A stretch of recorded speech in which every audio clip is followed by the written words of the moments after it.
It's hard to believe that in January these talks started, and now North Korea already making an invitation for Moon to come to Pyongyang to hold a summit with North Korean leader Kim Jong-un. And this was a verbal invite from Kim Jong-un's sister herself in the presidential palace here in Seoul, the Blue House. It's significant. I think we're going to hear a lot of analysts bicker over this invite, and people will say perhaps this is more North Korean propaganda. They can't be trusted. They're not sincere.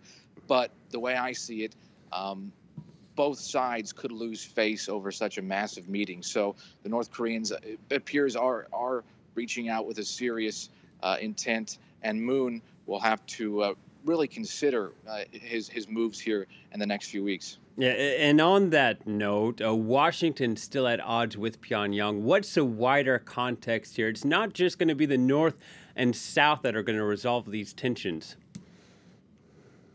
Exactly, and President Moon said in that meeting with Kim Yo-jong that the proper conditions need to be created for this to happen. He took his foot off the gas a little bit. I'm talking about diplomacy at breakneck speed, but Moon didn't immediately jump on the offer.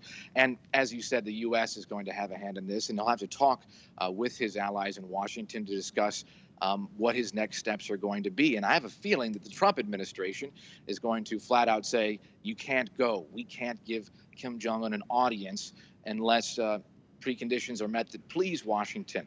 We heard U.S. Vice President Mike Pence say on his current trip, on his way to South Korea, that after the Olympics, the thaw needs to end, or rather the sanctions and maximum pressure campaign need to continue, and the South needs to stop talking to North until it gets in line. So Moon is going to have a bit of back and forth with those in Washington before we find out if he's going to Pyongyang.